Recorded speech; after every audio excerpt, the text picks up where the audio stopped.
നമുക്ക് ഉള്ളിലേക്ക് കയറാം, മതിച്ചെണ്ണയും കാണാം. ഇങ്ങോട്ടാണോ? ചേച്ചി വരാം വരാം വരാം.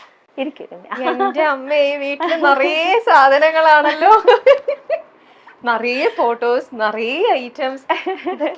ഇതൊക്കെ ക്ലീൻ ചെയ്യാന്ന് പറയുന്നത് ഭയങ്കര പണിയല്ലേ? കുറച്ച് കഷ്ടപ്പാടാണ്.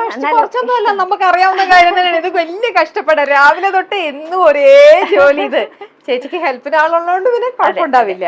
അതുകൊണ്ട് മതിച്ചേട്ടൻ കൂടെ വിളിക്കൂ. മതിച്ചേട്ടാ, മതിച്ചേട്ടാ ഫസ്റ്റ് ഹലോ. ഇതാ ഇത് വെച്ചിട്ട് സംസാരിക്കാം. ആ യെസ്, സുഖം സുഖം, നന്നായിരിക്കണോ? നല്ല ഭംഗിയുള്ള വീട് മതിച്ചേട്ടാ. ഇത്രയും കണ്ടപ്പോ തന്നെ ഇത്രയും ഭംഗി, ഇനി ഉള്ളിലേക്കൊക്കെ കാണണം, അപ്പോഴേ അറിയുള്ളൂ. അതെല്ലാം ദിവ്യയുടെ കൈവരുന്നാണ് എല്ലായിടത്തും.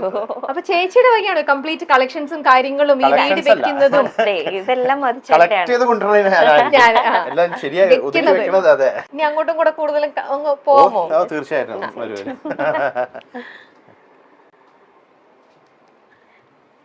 ഈ ആന്റിക് പീസസിനോട് അങ്ങനെ എന്തൊക്കെയാ നോക്കിയത്, എത്ര സാധനങ്ങളാണ്. ഇവിടെ ഒന്നും ഒതുങ്ങിയിട്ടുണ്ടാവില്ലല്ലോ മുകളിലുണ്ട് കുറച്ച്. ഇതിപ്പോ അവസാനം കിട്ടിയൊരു കുറച്ചു ദിവസം മുമ്പ് കിട്ടിയ ഒരു അവാർഡാണ്. ഇതിലുള്ളതെല്ലാം തന്നെ അവാർഡ്സ് ആണ്. ചായ റെഡി, വന്നപ്പോഴേ ചായയൊക്കെ റെഡി ആയത്. Thank you. ഇതൊക്കെ പ്രത്യേകിച്ച് കുട്ടികളുടെ ഇഷ്ടത്തിന് അങ്ങനെയൊന്നും വെച്ചിരിക്കണമെന്നല്ല. രണ്ടു പേർക്കും പെറ്റ്സിനെ വലിയ ഇഷ്ടമാണ്. ഇഷ്ടം പോലെ പെറ്റ്സ് ഇങ്ങനെ വന്നു പോയി ഇരിക്കുകയാണ്. അപ്പം അതിന്റെ ഒരു ഭാഗമായിട്ട് ഈ അക്വേറിയം ഇവിടെ ഇരിക്കുന്നത്. എത്ര നാളായിട്ട് ഇവിടെ ഇരിക്കുന്നുണ്ട്? ഇതിപ്പോ 10-11 years. അതിനു മുമ്പ് വേറെ ആയിരുന്നു. അതിനു മുമ്പ് ആ കോർണറിൽ ഉണ്ടായിരുന്നു ഒരു മറ്റേ മറൈൻ ഇതുപോലെ സെറ്റ് ചെയ്തിട്ടുണ്ടായിരുന്നു, ലൈവ് അക്വേറിയം. ആമസോൺ ഇതുപോലെ അതുപോലെ ടോർട്ടോയ്സ് ഇതൊക്കെ ഉണ്ട്. ടോർട്ടോയ്സ് അത് ഇടാൻ പാടില്ലായിരുന്നു അറിയില്ലായിരുന്നു. അപ്പൊ അവര് കൊണ്ട് ഇട്ടു. അതിങ്ങനെ വീട്ടിലൊക്കെ ഇങ്ങനെ നടക്കും. അത് നമ്മള് പുറത്തേക്ക് പോയിട്ട് വരുമ്പോഴത്തേക്കും അത് കട്ടിലിന്റെ ചോട്ടിലും അവിടെ ഒക്കെ ആയിട്ട് പോകും. അതിന് മുകളിൽ നിന്ന് കയറി ചാടി ചിലതൊക്കെ ആത്മഹത്യ ചെയ്തിട്ടുണ്ട്. അങ്ങനെ കരയിലേക്ക് ചാടിയാൽ അത് മരിക്കുമോ? അതുകൊണ്ട് നിങ്ങൾ അത് മാറ്റി ഇങ്ങനെ ആക്കി വെച്ചു. ആമയെ വളർത്താൻ പാടില്ല. അതെ, പിന്നെ അങ്ങനെ ഒരു റൂള് വന്നല്ലോ, അങ്ങനെ ചെയ്യാം. പണ്ട് എല്ലാരും റൂളല്ല, ആ ആമയെ നമുക്ക് വളർത്താം, പക്ഷെ അത് ആമസോൺ ഇതിൽ ഉള്ള ആമയാണത്. ഒരു പച്ച കളർ ആമ. അത് ഹസാർഡാന്നൊക്കെ പറഞ്ഞിട്ട് ഓരോ യൂട്യൂബ് വീഡിയോസ് ഒക്കെ വന്നിരുന്നു. അങ്ങനെ ഇവിടെ ഒരാൾ വന്നിട്ട് അതിനെ കൊണ്ടുപോകുന്ന ഒരാളുണ്ട്. അയാൾ വന്ന് കൊണ്ടുപോയി. അത് മറ്റുള്ള ജീവികൾക്ക് ദോഷമാണെന്ന് ഇവിടത്തെ. ഇപ്പൊ നമ്മളത് പുറത്ത് അഴിച്ചു വിട്ടാലും അല്ലെങ്കിൽ വെള്ളത്തിൽ കൊണ്ടിട്ടാലും ഒക്കെ മറ്റുള്ള നമ്മുടെ ഇവിടത്തേക്ക് സെറ്റ് ആയിട്ടുണ്ടാവില്ല. ഓക്കെ, അതുകൊണ്ട് മനുഷ്യന് ഇഷ്ടമാണ് ഇങ്ങനത്തെ പെറ്റ്സും കാര്യങ്ങളൊക്കെ. ഇതല്ലേ ഏറ്റവും വലിയ പെറ്റ് അല്ലേ? ഞാൻ നിങ്ങളുടെ ഇന്റർവ്യൂല്, എനിക്ക് പിന്നെ ഇന്റർവ്യൂ നല്ല നമുക്ക് പേഴ്സണലി അല്ലാണ്ട് നല്ല പരിചയമുണ്ട്, ഇവരെ കുറിച്ച് അല്ലാതെ തന്നെ അറിയാം. എപ്പോഴും അതെ ചേച്ചിയാണ്. എന്താ ഞാൻ വേറൊരു കാര്യം കൂടെ ഉണ്ട്, ചേച്ചിക്ക് അറിയോ? സോഷ്യൽ മീഡിയ തുറന്നു കഴിഞ്ഞാല് മതിച്ചേട്ടന്റെ ഒറ്റയ്ക്കുള്ള ഇന്റർവ്യൂവിനെക്കാട്ടിലും ഭയങ്കര റീച്ചും ഭയങ്കര പബ്ലിസിറ്റിയും ഈ ചേച്ചിക്കാണ്. സീക്രട്ട് ആണ് മനസ്സിലാവുന്നത്. രമേഷ് പിഷാരുടെയും ധർമ്മജനും പോലെയാ.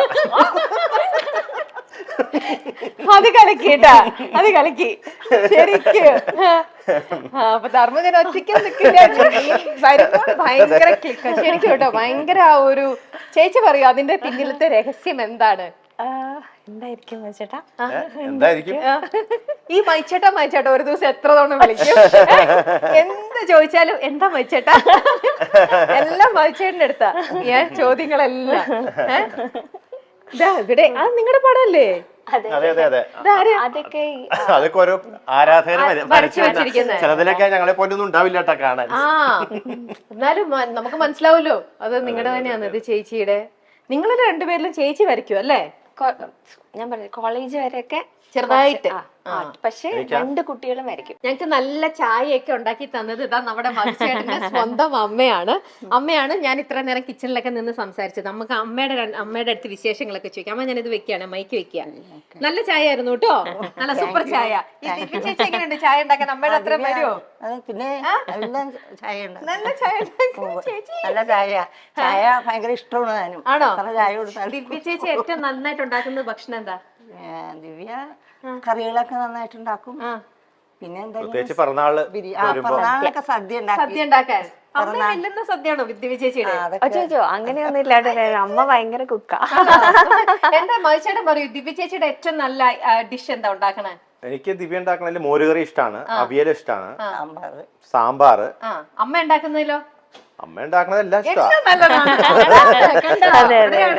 ഇവിടെ നല്ല ഭംഗിയുള്ളൊരു കിച്ചൺ ഒക്കെ ഉണ്ട് കേട്ടോ. നല്ല നമ്മുടെ എല്ലാവരുടെ വീട്ടിലുള്ള പോലെ നല്ലൊരു മോഡുലർ കിച്ചൺ. സർപ്രൈസ് വിസിറ്റ് ആയിരുന്നു ഇതൊക്കെ, അതുകൊണ്ടാണ്. പക്ഷെ എന്നാലും നല്ലൊരു കിച്ചൺ. നമ്മുടെ ഇവിടെ നിന്ന് ഉണ്ടാക്കുന്ന ഭക്ഷണമാണ് നമ്മുടെ പ്രിയപ്പെട്ട ഗായകൻ ഇതൊക്കെ ആൾക്കാർ അറിയണ്ടേ ഇതൊക്കെയാണെന്നുള്ളത്. എല്ലാവർക്കും വലിയൊരു ഇതാണ് മതിച്ചേട്ടനായിരിക്കും കഴിക്കുന്ന ഭക്ഷണം, എങ്ങനെ ജീവിക്കുന്ന രീതിയൊക്കെ. അപ്പൊ അതൊക്കെ എല്ലാവർക്കും അറിയണ്ടേ. നമ്മളെ പോലെ തന്നെ നല്ലൊരു സാധാരണ നല്ലൊരു ലവ്ലി ആയിട്ടുള്ള ഒരു കുടുംബം. ഇത് ഇവിടെ ഒരു വർക്ക് ഏരിയ. ഇനി നമുക്ക് അടുത്ത സ്ഥലത്തേക്ക് പോകാം. അതെന്താ മനുഷ്യരുടെ ആനിമൽ? അത് അനിമലിന്റെ മലയാളത്തിൽ ഞാൻ പാടിയിട്ടുണ്ട്, മലയാളം വേർഷൻ. അപ്പൊ അവര് ടി സീരീസും അതിന്റെ പ്രൊഡക്ഷൻ യൂണിറ്റ് ഒക്കെ അവര് അയച്ചു തന്നതാ. ഞാൻ അവിടെ ഇങ്ങനെ നോക്കിയപ്പോ കണ്ടു ആനിമൽ ഇതുമായിട്ട് മതിച്ചേട്ടൻ വിചാരിച്ചു. Okay okay. ഇത് കഥകളിയൊക്കെ ഇഷ്ടമാണോ? പിന്നെ കാണാനൊക്കെ ഇഷ്ടംപോലെ. പണ്ട് കുട്ടിക്കാലത്ത് ഇഷ്ടംപോലെ ഞാൻ പോയി കാണാറുണ്ട്. ഓക്കെ. അപ്പൊ ഇപ്പോഴും പൂർണ്ണത്രേശിന്റെ അവിടെ ഉത്സവത്തിനൊക്കെ പോകാൻ പറ്റാറില്ല. പോണെന്ന് ആഗ്രഹമുണ്ട്, പക്ഷെ നടക്കാറില്ല ഇപ്പത്തെ ഒരു ഇതില്. ഇനി നമ്മൾ അവിടെ ഒരു ബെഡ്റൂം ആണ്. നമ്മൾ ബെഡ്റൂമിലേക്കൊന്നും പോകുന്നില്ല, പ്രൈവറ്റ് ഒരു ഇത്. അവിടെ ബെഡ്റൂം ഇതെന്താ ചേച്ചി? അതൊരു വാഷ്റൂം ആണ്. Okay okay. ഇവിടെ ആരൊക്കെ വന്നു, എന്തൊക്കെ സംഭവിക്കുന്നു എന്ന് അറിയാനായിട്ട് കംപ്ലീറ്റ്. ഓക്കെ. ഇവിടെ ഒന്നും നിങ്ങൾ ഇരിക്കാറുണ്ടോ ടി വി കാണാൻ വേണ്ടി? അച്ഛന്റെ സീറ്റാ. ഓക്കെ. ചേച്ചിയുടെ അച്ഛനും അമ്മയും ആണല്ലേ? ഓക്കെ. ഇത് ചേച്ചിയുടെ അമ്മ, എന്റെ അമ്മ. അത് പിന്നെ പറയേണ്ട ആവശ്യമില്ല, അതുപോലെ തന്നെ ഇരിക്കണം. കാണാൻ അതേപോലെ തന്നെ പകർത്തി വെച്ചിരിക്കണ പോലെ തന്നെ. സുഖമായിട്ടിരിക്കുന്നോ? സുഖം. ഈ ദിവ്യ ചേച്ചി എപ്പോഴും ഇങ്ങനെ ചിരിച്ചോണ്ടിരിക്കുന്നത്, അതിന്റെ സീക്രട്ട് എന്താ? അത് അമ്മയുടെ അടുത്ത് തന്നെ ചോദിക്കട്ടെ. എപ്പോഴും ഇങ്ങനെയായിരുന്നു ചെറുപ്പം മുതലേ? എന്താ നിവേദിത ചേച്ചിയും എനിക്കറിയാം. ചേച്ചി നിവി ചേച്ചി ചിരിക്കുന്നതിനെക്കാട്ടിലും ഫുൾ ടൈം ഈ ദിവ്യ ചേച്ചി കുറെ നോക്ക്, ഫുൾ ടൈം ഇങ്ങനെ ചിരിയാണ്. അത് എന്താ അമ്മയ്ക്ക് എന്താ തോന്നുന്നത്? അമ്മയുടെ തന്നെ ഒരു ഇതാണോ അതോ അച്ഛന്റെ ആണോ? ആരുടെ രീതിയാക്കി ഇട്ടിരിക്കുന്നത്? ചിരിക്കാറില്ല ഇല്ലേ? നമ്മള് ലേഡീസ് ആണല്ലേ കൂടുതൽ ചിരിച്ചോണ്ടിരിക്കണത്. ചേച്ചിയുടെ ദേഷ്യപ്പെട്ട ഒരു രൂപം അതെന്ന് പറയണത് അങ്ങനെ ഉണ്ടാവാറുണ്ടോ? വളരെ റയറാണ്. ഓ ഓക്കെ. അത് ഞാൻ മധുചേട്ടന്റെ അടുത്ത് ചോദിക്കട്ടെ കാര്യം. അങ്ങനെയൊന്നും ഇല്ല, പറ്റൂല ആണല്ലേ? വളരെ സ്വീറ്റ് ആയിട്ടുള്ള ഒരു അല്ലേ? ഓക്കെ. ചായ ഒക്കെ കുടിച്ചോ? ഓക്കെ. ഞങ്ങളെന്നാ ബാക്കി ഇതിലേക്ക് പോട്ടെ. ശരി കേട്ടോ അമ്മ, ടേക്ക് കെയർ. കാണാം. അപ്പൊ അത് അമ്മയുടെ മുറിയായിരുന്നു. അതിലേക്ക് പോവാമോ? പോവാം. ലൈറ്റ് ഇല്ലാതെ പോയി, കഷ്ടം. അതാ കറണ്ട് പോയിരിക്കാണ് കേട്ടോ. ഞങ്ങൾ ഇൻവേർട്ടറിലാണ് ഇപ്പൊ ഇതെല്ലാം ഇട്ടിരിക്കുന്നത്. അതുകൊണ്ട് എല്ലാ ലൈറ്റ്സും നമുക്ക് ഓണായി കിട്ടില്ല. നമ്മൾ പോകുന്ന വഴിയിൽ നിറയെ ഈ പെയിന്റിങ് ഇതെല്ലാം നിറഞ്ഞ് കൃഷ്ണനും ഉണ്ണിക്കണ്ണനും. ഇത് ശിവകുടുംബം. അതെ, അതും ആശ ചേച്ചിയുടെ. Okay okay. എന്റെ അമ്മ ഇത് എവിടേക്കാ സമ്മാനങ്ങൾ വെച്ചിരിക്കുന്നത് വീട്ടില്? ഇടയില മതിച്ചേട്ടന്റെ ഇതൊക്കെ വെക്കാനായിട്ട് കംപ്ലീറ്റ്. എവിടെയാണ് അച്ഛൻ? ഓക്കെ. അച്ഛൻ കിടക്കാണെങ്കിൽ വിളിക്കണ്ട, നോക്കാം. അച്ഛൻ വായനയിലാണ്. ഒന്ന് വന്നാ ബുദ്ധിമുട്ടാവോ? അച്ഛാ ഒരു ഇന്റർവ്യൂവിന്റെ രമ്യ അറിയില്ലേ? രമ്യ, നിഖിലിന്റെ രമ്യ ഓർമ്മയില്ലേ? രമ്യ ചേച്ചിയുടെ അച്ഛനാണ് കേട്ടോ. അച്ഛൻ ഭയങ്കര റീഡിങ് ഹാബിറ്റ് ഉള്ള ഒരാളാണ്. അച്ഛൻ ഒരുപാട് വായിക്കും. അപ്പൊ അച്ഛൻ വായിച്ചുകൊണ്ടിരിക്കുമ്പോ ഞങ്ങൾ ഒന്ന് ബുദ്ധിമുട്ടിക്കാൻ വന്നതാ. ഇത് അച്ഛന്റെ മൈക്കാണ്. മൈക്ക് പറയണത് കേൾക്കാനായിട്ട്. അച്ഛൻ സുഖമായിട്ടിരിക്കണോ? പിന്നെ ചായ കുടിച്ചോ? ചായ കുടിച്ചു. എന്ത് ബുക്കാ ഈ വായിക്കുന്നേ? അയോധ്യ. വായിച്ചു കഴിയാറായി. അതല്ല, ഒരുപാട് സത്യങ്ങളാ നമ്മൾ അറിയാത്ത സത്യങ്ങൾ അതിനകത്ത് മുഴുവനും. എന്തൊക്കെ കാര്യങ്ങളായെന്ന് അറിയില്ലേ? ഈ മക്കൾക്കുണ്ടോ ഇതേപോലെ റീഡിങ് ഹാബിറ്റ്? മക്കൾക്കുണ്ടോ? വായിക്കാനുള്ള ശീലമുണ്ട്. ഉണ്ട്. ആ മകനില്ല. അതൊക്കെയാണ് എന്റെ ഇൻട്രസ്റ്റ്. യക്ഷിക്കഥ, പ്രേതകഥ, ഹൊററാണ് എന്റെ. അതല്ല മോളെ, നമുക്ക് വായിക്കാൻ ശീലമുണ്ടെങ്കിൽ സമയം നന്നായിട്ട് പോയിക്കൊണ്ടിരിക്കും. യാതൊരു സംശയമില്ല. മറ്റേതെന്നറിയാമോ? ഒരു ബോറിംഗാ. ആ സത്യം അത്. നമുക്ക് ഇനി ബാക്കിയുള്ള അച്ഛൻ ഞങ്ങൾ ബാക്കിയുള്ള അടുത്തേക്ക് കൊണ്ടൊന്ന് പോയി വീടിന്ന് ചക്രടിച്ച് കാണട്ടെ. Okay? അപ്പൊ സന്തോഷം കേട്ടോ, കാണാം കേട്ടോ, സന്തോഷം. മോളിവിടെ വന്ന് പോകുന്നൊക്കെ ഞാൻ കണ്ടിട്ടുണ്ട്. പക്ഷേ ആ ശരി ശരി, ഓക്കെ. നീ പൂജ റൂം.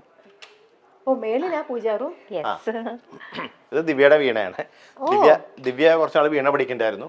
അത് അവിടെ തന്നെ നിൽക്കണ്ടേ. എന്റെ വീട്ടിലും അതെ, തബ്രും വീട് ഇങ്ങനെ ഒരു ഷോ പീസ് ആയിട്ടാണ് അവിടെ ഇരിക്കുന്നത്.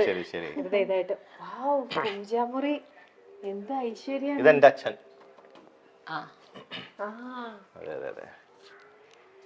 ഇത് മുത്തശ്ശൻ.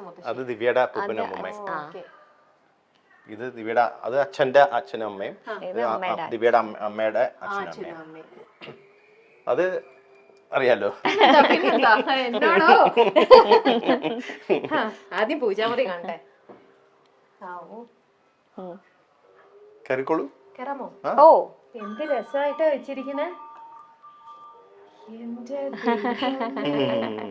ഞാനൊരു എല്ലാവരും ഉണ്ട് ഇവിടെ. ഒരു സ്ഥലത്ത് ചെന്ന് ഇങ്ങനെ കാഴ്ച വസ്തു എല്ലാവരും ഉണ്ട് ഇവിടെ. അമലോത്ഭവ മാതാവ്, വേളാങ്കണ്ണി മാതാവ്, എല്ലാരും ഉണ്ട്. ഇതിപ്പോ മനുഷ്യരുടെ പാടാൻ പോകുമ്പോഴും അമ്പലത്തിൽ നിന്നും ഒക്കെ അല്ലാതെ മറ്റേ നാഗൂറിലെ പള്ളിയില്ലേ, മുസ്ലിം പള്ളി, നാഗൂർ പാപ്പ എന്ന് പറയും. അതുകൊണ്ട് എല്ലാരും ഉണ്ട്. ഇത് ഇത്രയും ഭാഗം കൂടെ കാലിയുണ്ടോട്ട്. ഇവിടെ ഇനി കുറച്ച് ഇവിടെ നിന്ന് മദ്രാസിലേക്ക് എടുത്തോണ്ട് പോയി. പിന്നെ ഇത് ഇങ്ങോട്ടേക്ക് തെക്ക് ദർശനമാണല്ലോ, അതുകൊണ്ട് അധികം അവിടെ വെക്കാൻ പറ്റില്ല. മധു ബാലകൃഷ്ണൻ എന്ന പേര് കേൾക്കുമ്പോൾ മനോഹരമായ സ്വരമാധുര്യമായിരിക്കും പലരുടെയും മനസ്സിൽ നിറയുക. മധു ബാലകൃഷ്ണന്റെ മനോഹരമായ ആലാപന മികവിൽ പ്രേക്ഷക ഹൃദയങ്ങൾ കീഴടക്കിയ ഗാനങ്ങളും ഏറെയുണ്ട്. ദക്ഷിണേന്ത്യൻ ചലച്ചിത്ര ഗാനാസ്വാദകർക്കിടയിൽ ഇന്ന് ഏറ്റവും പ്രിയങ്കരമായ ശബ്ദമാണ് മധുവിൻ്റേത്. ബാല്യത്തിലെ ആരംഭിച്ച കർണാടിക് സംഗീത പഠനത്തിന്റെ പിൻബലം മധു ബാലകൃഷ്ണന് സ്വരശുദ്ധിയും ഭാവശുദ്ധിയും നൽകിയപ്പോൾ അതിമനോഹരമായ ശബ്ദത്തിനുടമ കൂടിയായ മധു ബാലകൃഷ്ണൻ മറ്റ് ദക്ഷിണേന്ത്യൻ യുവ ഗായകർക്കിടയിൽ തീർത്തും വ്യത്യസ്തനായി. 2002 മാൽക്കണ്ണാടി എന്ന ചിത്രത്തിലെ അമ്മേ അമ്മേ എന്ന പാട്ടിലൂടെ കേരള സംസ്ഥാന ചലച്ചിത്ര പുരസ്കാരത്തിന് മധു ബാലകൃഷ്ണൻ അർഹനായിട്ടുണ്ട്. സംഗീത ലോകത്ത് ഇനിയും ഏറെ ദൂരങ്ങൾ താണ്ടി നിരവധി അംഗീകാരങ്ങൾ മധു ബാലകൃഷ്ണൻ നേടുമെന്നാണ് സംഗീത പ്രേമികളുടെ എല്ലാം ആഗ്രഹം. അദ്ദേഹത്തിന്റെ വീട്ടുവിശേഷങ്ങളാണ് ഇപ്പോൾ ശ്രദ്ധ നേടുന്നത്. എറണാകുളത്താണ് അത്യാധുനിക സൗകര്യങ്ങൾ അടക്കമുള്ള മധുവിന്റെ ലക്ഷറി ഹൗസ് സ്ഥിതി ചെയ്യുന്നത്. മധുവിനൊപ്പം സ്വന്തം അമ്മയും ഭാര്യയുടെ മാതാപിതാക്കളുമുണ്ട്. ചെന്നൈയിലും മധു ബാലകൃഷ്ണന് വീടുണ്ട്. 2 നിലകളിലായി സ്ഥിതി ചെയ്യുന്ന വീടിനകം നിറയെ മധുവിന് സംഗീത ലോകത്ത് നിന്നും ലഭിച്ച അംഗീകാരങ്ങളാൽ നിറഞ്ഞിരിക്കുകയാണ്. അമ്പലത്തിന് സമാനമായ രീതിയിലാണ് വീടിന്റെ രൂപകൽപ്പന. മൃഗസ്നേഹികളാണ് മധുവിന്റെ കുടുംബം. അതുകൊണ്ട് തന്നെ നിരവധി നായ്ക്കളും അക്വേറിയവും എല്ലാം വീടിനുള്ളിലുണ്ട്. മാധവം എന്നാണ് വീടിന് ഗായകൻ പേര് നൽകിയിരിക്കുന്നത്. മൂത്തമകൻ പിറന്നതിന് ശേഷമാണ് വീട് വാങ്ങിയത്. അതുകൊണ്ടാണ് വീടിന് മധുവും ഭാര്യയും മാധവം എന്ന് പേരിട്ടത്.